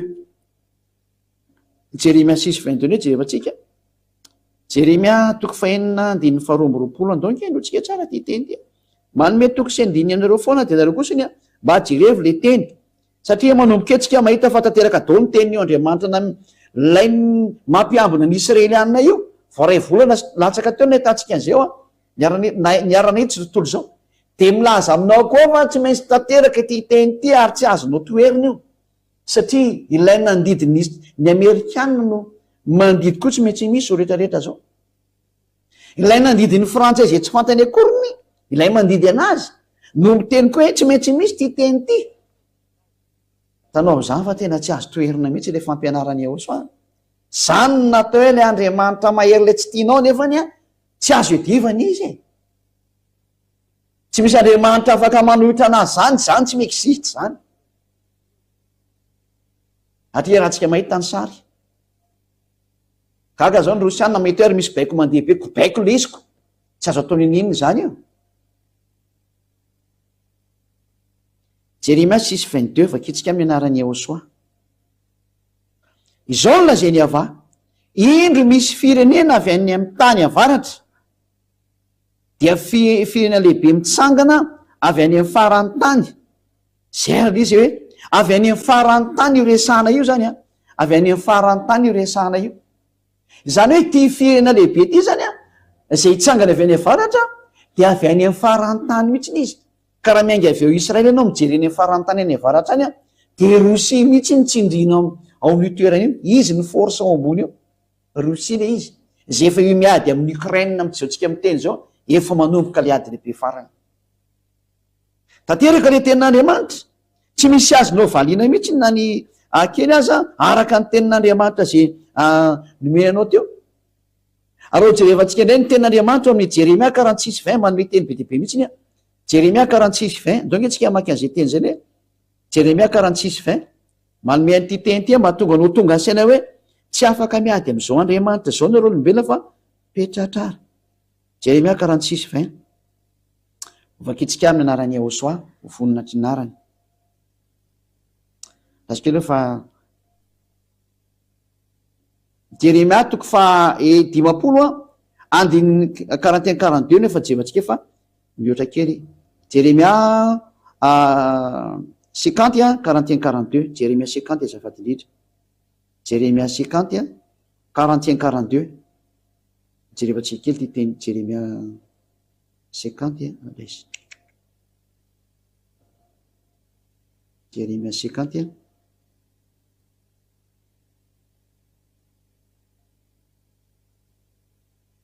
de 41 ary 42 de hitantsika mihitsy hoe avy any amin'ny farany avaratra mihitsy ny ty loza mandeha amin'ny tany ty.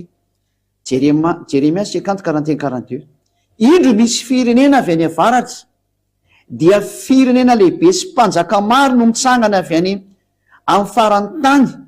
Io le izy io tsy pika sy lefina no entiny, loza be sy tsy mamindra fo izy, ary ny feony de mirondrona toy ny ranomasina, sady mitaingitra ovaly izy, ary vohomana tahaka ny lehilahy ho ao amin'ny ady hamely anao ry Babilôna zanaka vavy. Ny Babilôna ny taranaka ratsy fana rehetrarehetra zao, ny ratsy saina rehetra amin'ity tany ity. Babilôna mpanao ratsy, miomany ianao. Avy any amin'ny farany avaratra tena matsiravina be ry zareo, tsy mamindra fo izy.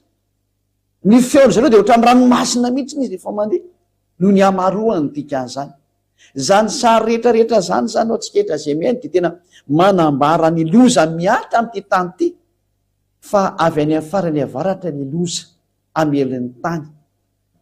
Ambarana antsika ny teny aza de hoentinao misaina fa ilay Andriamanitra ny teny hoe ambeny tahaka ny fiambina ondry ny Israelina, de nanao an'izay asa zay tokoa ny Amerikanina, ny Frantsay, ny Anglisy, ny Alemaina sy ny maro samihafa, niaro ny Israeliana tsy ho vonoan'ny Iran teo.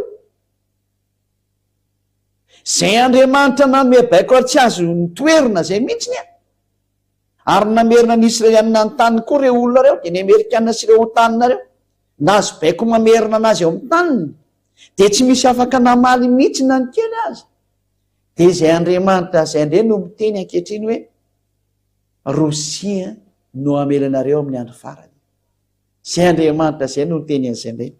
Na ary tsika maky an'izay teny ndray aiza moa misy an'izay teny zay zany ovakitsika ndreny izy ao amin'ny bokyny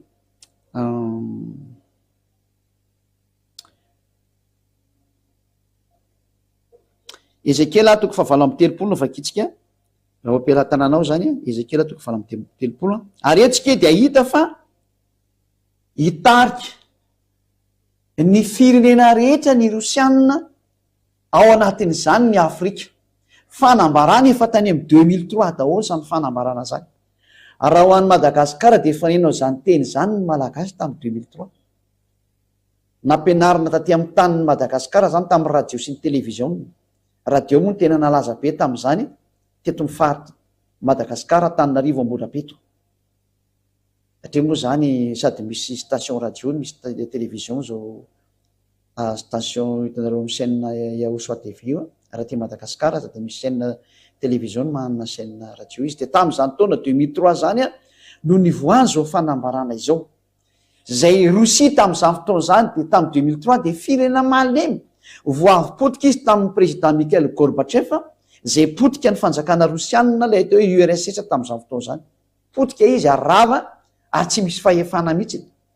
Tamin'izany Rosianina malemy be zany mihitsy ary lazaina mihitsy tena satria nipotehin'ny OTAN izy rava ny OTAN mihitsy ny zareo, ary zay na tonga ny problème hoe rehefa rava izy de trany de nataony zareo zay atongavan'ny Ukrainiana ho lasa OTAN fotsiny zao. Zay moa zany de politika ratsy nataony zareo mpanao politika fa de tsy mbola hidirantsika fa hidirantsika amin'ny manaraka. De ny zavatra nisy zany de raha tamin'izany fotoana nalemy be zany ny Rosia, tsy mba nisy ny eritreritra hoe Rosia zany ka tanjaka be ohatrany amin'izao amin'ny teny zao. Valy teny omenana hoe ay koa zay Rosia matanjaka zany, riona toy mody maty. Takanao reny biby reny. Reny hitanao mody mipetraka ohatran'ny liona, mody mipetraka io. Fa rehefa taitra ny lohany io tonga de matiny ianao. Ohatr'izany io. Mody maty. Fa biby. Tsy azo sangina. Efa mekona hoe tsy olona no ao. Hainao dikan'izay. Ary mahatonga findrany ny fivorian'ny firena mikambana. Hoe hitarika ny firena rehetra izy. Aza manantena zany Amerikanina tanjaka zany. Émission ho amin'ny manaraka. Aratra ny Amerikanina. Zany hoe fa iny titenenina ka izay mihitsy n'izy. Fa marena dao zany meko anao zany. Tsy maintsy misy zany na tianao na tsy tianao. Satria ilay Amerikanina nge tsy nalala mihitsy no misy mibaiko e. Nefa ny zao dada mala iava ampianariko anao zao na lebaiko anazy hoe ambeny tahaka ny fiambina ondry kely izy. De tena naniatra tokoa zany teny zany. Tsara tsika mieritreritra sy misaintsaina sady mandinika tsara hoe tsy maintsy misy le teny io hitantsika rosianina mitsangana io fa ngamoa ny amerikanina samy ady amin'ny rosianina zao ianareo no mody miresaka o io fa tsy mety zany io tsy mahay miady zany io tsy afaka miady amin'ny rosianina zany ny amerikana mahay an'zany reo ianareo fotsiny tsy mahay an'zany fa mahay an'zany reo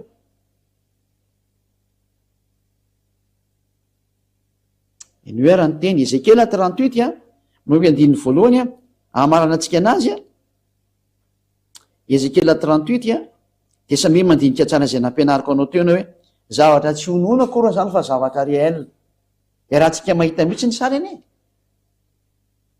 tadidinareo ny teniko fa raha misy ny zahatra farany fetsindrindry to amin'ity tany ty ny fanjakana fetsindrindreto de ny fanjakana rosianina ny matanjaka indrindreto de ny rosianina fa io ny tena fetsindrindra tsisy maraka ny ataony mihitsy nareo zay re arao foana ny zatra ampianariketo hitanareo ny fataterany teny am'izay a io efa mandeha io izy io Ezekela 3:telopolo enondrera ny tenin'Andriamanitra zay nandeha afantaranao ny fahamarinana hoe za hoe mbola azonao eritretina ntsony hoe atanjaky ny israeliana ny amerikanina sy ny frantsay sy ny anglisy mahasamihafa ny otanina zany mimalemy sady didy koa zany tsy afaka mihetsika ntsony nareo didy mandeha zany avy eny amle tompony teny miamalemy daholo ny rehetrarehetra satria tsy metsy anao ny ataony le biby na tehana tsy ty lalàna avy eny amle naharanlanitra sy ny tany zany tsy metsy tanteraka ny teniny zay na toe dada Iavasy Ahosoa zanany naniraka an'ilay zandra ny Ahosoa lay zanaky ny dada Iava ziady azy hitany masonareo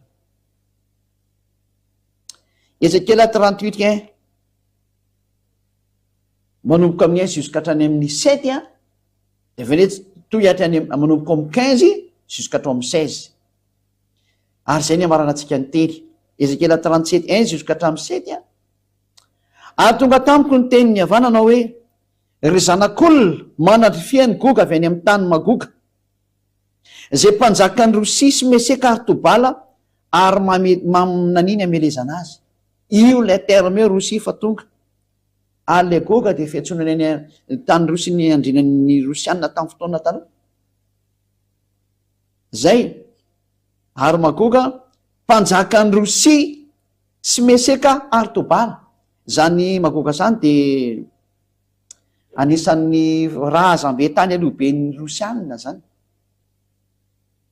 mbola ampianarina atsika rehefa mampianatra ny momba ny am'zany resaka zany a zazavainantsika daholo zany fa aleloha aranantsika fotsiny izy ka ataovy izao ny lazay ny ava tompony maro indro amelanao ary goga mpanjaka ny Rosia tena mpanjaka ny Rosia mihitsiny sy Meseka mosoka moa dikan'izany na Moscou ary Tobala moa de zareo miaraka aminy eo andininy faefatra hitarika anao ka nisy masomby ny valany ranonao matoy izy zany asiana masombia de taritina ny valany ranony tsy mety mivoaka izy nydika zay tsy mety miady izy zay ny lazako aminy hoe zany Rosia zany ny fetsindrindra ny antony olazakanareo ny antony fa izao ny antony mahatonga tsy mety miady satria raha vao miady eo izy de potika tsy ny amerikanina ny apotika anazy fa tapitra ny androny zay menanao vahaolana raha vo izy no mitsangana miady eo de tapitra ny androny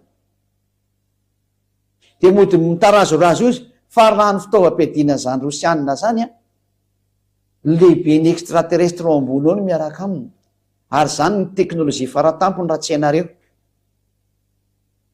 hoe marina ve zany zany amakany de hitanao le izy saingy anao kosa mety tsy tafavirina raha hitanao zany mamaty any ianao ary hitarika anao ka nisy masombiny valany ranonao ary hoentiko mivoaka ianao sy ny tafika ao rehetra de le hoe taritiny izy hivoaka tao ary tonga zany famohanana azy tany hivoaka tao zany didiny izy tsy maintsy mivoaka am'izay tsy mahazo mijanona ntsony izy ary tsy mahazo mitarehidrehitra izy fa tonga ny famaranana ny tantara nefa misy fandaminana tsy maintsy mandeha ao anatin'izay fizy tsy maintsy mivoaka ary hoentiko mivoaka ianao sy ny tafika ao rehetra sy ny soavaly de ny mpitsaingy soavaly samy mitafy marevaka izy rehetra de olona marobe mitondra ampinga lehibe sy ampinga kely ary samy mitantsavatra io ary izy fa mivoaka am'izay le Rosia le avy any amin'ny farany avaratra miaraka amin'ny persianna. tanareo tsara izany miaraka amin'ny rosia am'izao tsika miteny zao fampianarana tamin'ny 2003 zany. izany miaraka aminy am'izao tsika miteny zao raha tsy ny iranianna, satria ny iranianna moa ny atao hoe persianna. hitatsika tsara ny fiarahan'ny rosia sy ny iranianna. iza moa no miaro ny iranianna am'izao tsika miteny zao hoe ny rosia no nitsangana hoe raha misy mikitikitika iranianna de eo zay eo akaikeo iaro anazy. tahaka ny amerikanna miteny raha vao misy mikitika israeliana de eo zay mitsangana miaro anazy. mazava zany fa ifandonana ny de super puissance. tsy afaky ady amin'ny rosia zany ianao ry amerikana. zay avo hiteny hoe impossible aminao ny ianao azany. satria ianao mitsingely lasa niaro ny israelianna e. baiko ny andriamanitra iava ino nataonao. tsy afa-manoatra ianao fa izy ny tompony teny, izy ny tompony fahefana, tompony hery, tsisy afaka manohitra azy. de izy ihany koa no miteny hoe tsy maintsy ho avy rosia hipetraka amin'ny toerana nametrahana azy, satria tsy maintsy amely ny israelianna izy, voalahatra amely ny israelianna izy. tsy maintsy miala ianao dikan'izay, tsy maintsy andady eo anatreny famarinana nrehetrarehetra. ny famarinana zay raha avy amin'ny dade iava io tsy maintsy tanterahana, tsy maintsy tanteraka ny teniny. miaraka amin'ny ary ny iranianna zay atao hoe persianna, ny etiopianna. hitatsika ny fiarahan'ny sinoa sy ny etiopianna, ary hitatsika ny fiarahan'ny etiopianna amin'ny rosianna ao ambadika eo fa mivantana le izy amikehitriny miteny zao. raha hitatsika ny fiarahan'ny afrikanna rehetra miaraka amin'ina moa miaraka amin'ny rosianna tany amin'ny taona 2003 daholo ny tenenana zany hoe miekary ianao ry afrika.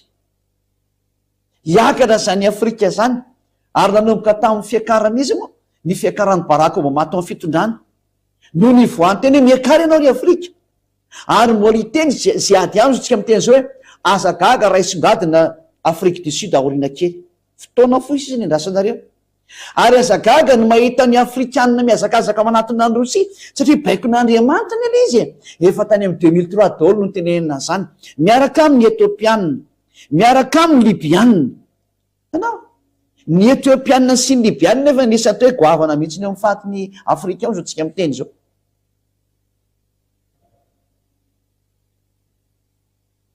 efa tena mivadika makany amin'ina moa ho any amin'ny fahatry ny rosia daholo ny rehetrarehetra amboniny tany. ary zay no mahatonga ny fahatra afrikanna rehetra zay taritiny izy moa ty Ibrahim Traoré zao no miantony rehetrarehetra mihitsy hoe hiaraka amin'ny rosianna am'izay fa oka zay ny fiarahana amin'ny tandrefana. tenin'andriamanitra nampianarina tamin'ny 2003 tety Madagasikara zany, tao amin'ny radio HFF amin'ny Touré Osoa sy tao amin'ny télé HFF amin'ny Touré Osoa manamarina zany ny ponety Madagasikara tsy nisy zany tamin'ny 2003. izao hitatsika zao ny fitongalanan'ny afrikanna makany amin'ny fahatry rosia daholo. ny hitatsika ny zareo Wagner eo amin'ny fahatry afrikanna ao. ary ny afrikanna zay efa mitongirana tsy mety miaraka amin'ntsony amin'ny frantsay sy ny amerikanna. ary efa tena azo lazainy hoe miantsy ady mihitsy ny ary ny ataon'ny sasany tsy te hiaraka amin'ny amerikanna sy ny frantsay ntsony izy. maninona? mandeha ny baiko n'andriamanitra, mandeha ny baiko na lefa ny ziady avy any amin'ny dada iava hoe lasa hoe miaraka amin'ny rosia satria baiko le izy. ohatr'izay ny hoe ny iranianna hoe miaraka amin'ny rosia ny arabo. jereo raha ohatra ka nisy ny resaka petrolina ny teniny amerikanna hoe mba hiara-miasa amin'ny resaka fanaovana amin'ny kona petrolina fa nylaviny arabo tsy nety ny arabo fa niaraka tamin'ny rosia foana izy niarantsika nahita taona zany vaovao zany. de laza ve nareo vo hoe diso ny teny nambaran'ny ambassadeur nasoaziady tany amin'ny 2003 zany. mahenao daholo zao tontolo zao ary mahenao ny malagasy eto Madagasikara, mahenao zany fampianarana zany. nareo ny ampitan-dranomasina zao ny maheno sy vomandre amy zao tsika miteny zao fa miatra ny teny. jereo le ataony afrikanna fa miala amin'ny amerikanna sy ny frantsay, miala amin'ny europeanna izy lasa nakany rosia izy. tenin'andriamanitra nge io miatra io tenin'andriamanitra le miatra. inona zany no avalinareo? inona zany no avalinareo fa tenin'andriamanitra miatra io? io ny ame ny afrikanna tsy mety miaraka amin'ny amerikanna sy ny frantsay ntsony. tena tsipahany zareo mihitsy le izy. mbola malo ve nareo tsisy tanteraka le teny. de tahaka an'izao fatanterahany teny zao ny ilazako aminao hoe de tsy maintsy ho avy ny fatanterahany teny hiakatra rosia izy efa miakatra io. tsy hijanona ntsony tsy afaka mijanona intsony izy ary tsy mahazo mijanona intsony izy mandra-patanteraka ny teny rehetrarehetra. tsy misy memiady amin'izany nareo. Marana ny teny tanteraka ao amin'ny andininy 10 vakitsika ty hitantsika teo ny miaraka taminazy ny afrikanina, miaraka taminazy ny iranianina, ny reo araby reo a, de vakitsika am'izay ny andininy 10 ka hatramin'ny 9 hamarana antsika ny teny a. Eto ny mamatra izy hoe zareo avy any farany avaratra, ny rosianina le farany avaratra. Ny andininy 10 aza Ezekela 38:15 ka hatramin'ny 16. Ary ho tonga avy any amin'ny fonenanao, avy any amin'ny farany avaratra ianao, tanao le farany avaratra zany Rosia. Raha mijery ny avaratra par rapport amin'ny Israel atsika de Rosia ny farany avaratra. Ary tena nitsindrina mihitsy nefa le tarikatra amin'ny andininy 1 sy ny 2 tao hoe Rosia, Goga mpanjakan'ny Rosia. Tena mpanjakan'ny Rosia mihitsy ilay Goga izay hamono an'izao tontolo zao. Mimany ianao ry Amerikana fa tsy maintsy milefy teo anatrehany. Mimany ianao ry Frantsay fa tsy maintsy milefy teo anatrehany. Ary tsy sinoa zany no afaka hibaiko ny Rosianina. Ny Rosianina raha no mibaiko ny sinoa. Raha mba fantatrinareo ny zava-doza ao anatin'ny firenena anankiray de tsy namaly nareo. Saingy nareo tsy mahalala ny zava-doza ao, fa reo filopianareo mahay any histoire ihany ny sasany. Fa le hoe voninahitra sy le hoe rehare de tsy amanao ninina de mody misesisy teny fa tsisy memiady aminy. Tsy misy memiady am'reo zany. Marina zany teny zany. Ho tonga avy any amin'ny fonenanao, avy any amin'ny farany avaratra ianao, mba amin'ny firenena maro miaraka aminao. Fa firenena maro reny miaraka amin'ny Rosia. Aza mieritreritra reo fa tsy maro miaraka aminy. Mitongilana makany Rosia daholo zao to zao rehefa tonga mibaiko mampandeha an'izany. Mandeha makany daholo nareo. Fa didin'ilay avo indrindra tompony teny takan'izy ny teny hoe ambeny tahaka ny fiambina ondry kely ny Israelianina, de ny ambiny ny Amerikana sy ny otanina. De zany koa ny teny hoe mandehana tanterao zao teny zao. Tsy maintsy mandeha manatanteraka ny teny rehetrarehetra satria efa misy koa moa mandeha raha teo fa vao mehy mafisina ny teny tanterao. Efa tamin'ny 2003 zany teny zany nandeha. Tonga zao ny 2024 mandeha ny fanatanterana ny teny tsy maintsy fiteny hatramin'ny farany zany fa didiny ayava. De olona marobe sy miaramila betsaka ary andiny 10 Ezekela 38:16. Ary akatra meliny Israely oloko tahaka ny fiakatry ny rano anarina ny tany ianao. Ho avy izy ameliny Israelianina ihany koa tahaka nataony rehetrarehetra teo ihany. Tahaka nataon'ny Asirianina, ny Babilonianina, ny Medianina, ny Persianina, ny Greka, ny Romanina, namely azy daony rehetrarehetra. Zao ndray zany misy amely azy farany, tsy izy ny ameliny Israelianina farany fa ny Rosia. Zay no mahatonga azy tsy mbola velakitiana fa miandry any Rosia. Raha ohatra izy ka misy miketika de manjary tsy misy ompiteny Rosia tsony. Ka mandra-piakatra any Rosia de tsy misy ambenana izy. Io izy io nefa eo Rosia, mimanao ry Amerikana fa tsy maintsy miala am'izay ianao. Tsy maintsy miala ianao. Tsy maintsy miala daholo nareo amin'ny fiarovany Israela fa tsy mety tsony. Ialànareo miasa nareo fa tsy maintsy mandreny teny.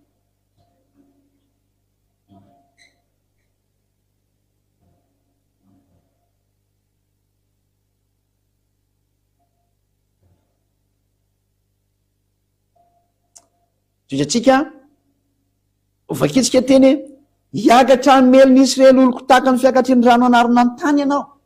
Tsy maintsy ho avy zany ny famelezany zareo indray ny Israely ihany. Ohatran'ilay sary teo ihany.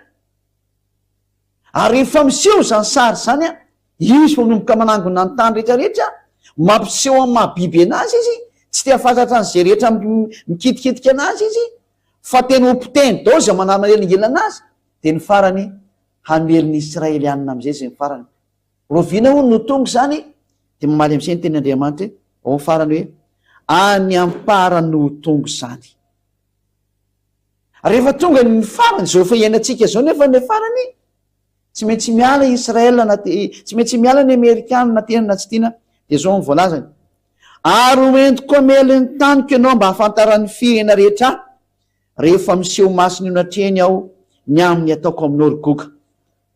Io Andriamanitra iava eo am'izay amin'ny alan'ny Jehosoa zanany zay mpanatanteraka ny teny, io ny amely anao ry goka.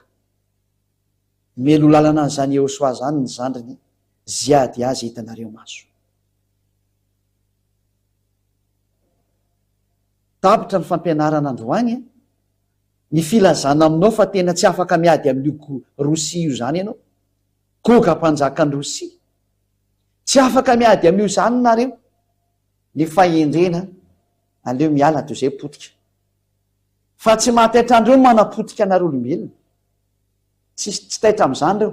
Jereo ny anapoteny an'ny Ukrainianina zay rahalahiny, ary azo lazaina mihitsy hoe dadabeny ary Ukrainianina dia dadabeny raha ny firazahana zany resahana, dia tahaka ny dadabeny, fa vonoany ataony fainy mihitsy tsisy andra mihitsy izy, tsy mba misy mieritreritra hoe mba fianakaviana ray any angetsiika tsy tokony famono, tsy mirarahan'izany izy, tsy mirarahan'izany mihitsy izy.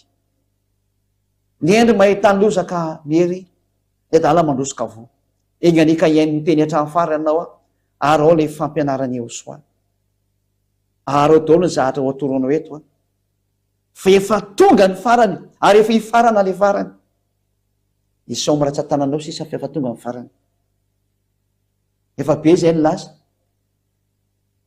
efa kely sisy le ampelan-tananao, efa hiditra an-tsehatra ilay biby, fotoana fohy sisa, tena taona fohy kely amin'ny ratsan-tanana sisa ny isaina dia hiditra izy, tsy azo sakanana tsony ny teny, mirary soanao zay ady aho tonga saina, hijeryn'ny fahamarinana marina anao fa tsy hijeryn'ny zavatra hitany sainao, fa ilay zava-marina nampianarana anao no jerenao amin'izay hoe moa va misy miady amin'io Andriamanitra io, zay na tonga fampianarana zay ady raha ohatra anao nijery hoe tsy misy Andriamanitra miady amin'io zany, ary tsy misy olombelona zava-boary miady amin'io zany, iavano anarany le Andriamanitra ray malalako iava, ary ny zanany le malalany dia Iahosoa. Ary ilay nirany tonga ety aminareo ety dia Ziadiaha, mirary sonareo tainao soa, tonga saina izy mandria, ary tena mijereva ny lalana ovon'ny famonjena ny lalanao, avotin'ny fanahinao, efa afaka sika. Misaotra dada Maraiavao, misaotra noho ny amin'ny hasoavanao sy ny hatsaranao, nomenao izao teny mahafinaritra mitondra famonjena, mampafantatra ny herinao an'ny olona rehetrarehetra, ampafantarinao azy marina ny mombanao hoe iza ianao, ianao ilay Andriamanitra Abrahama sy Isaka sy Iakoba tamin'ny fotoana tany aloha tany, ary ianao Andriamanitra ny amin'ny lanitra, Andriamanitra Iahosoa ianao, Andriamanitra any Ziadiaha ianao. Tonga ny fotoana ampafantarana ny fahamarinana amin'ny olombelona rehetrarehetra, ary tonga ny fotoana ampisehoana ny herin'ny lanitra rehetra, hamerenana ny voninahitra mba tanteraka ny tenao hoe ny voninahitro tsy omeko ny ahy, ary ny anarako tsy azo lotony. Iavano anaranao, iavano. Ilay miteny ka tsisy masakana, milaza tsisy matohitra, iavano anaranao, iavano. Taio zao teny zao, ary zay mandre ahy dia hitondra soa azy ny teny, famerenana azy hitodika ho any amin'ny marina, ho famonjena ny fanahy. Dada iava malalo, voninahitra no mandrakizay, taio zany teny rehetra zany, mba tena hitondra soa sy fahasoavana ho an'izay miaina, famonjena ho an'ny fanahy ny tany, ho anao voninahitra mandrakizay. Amin'ny anaranao Iahosoa no anaovana izany vavaka rehetra izany. Halleluia, amen. Dia izay no hamarana antsika ny teny tamin'ity anio tia, maraso antsika rehetra samy teny Iahosoa ho amin'ny fitohizan'ny fiarantsika indray amin'ny fandarana manokana amin'ny manaraka, velomatory azy.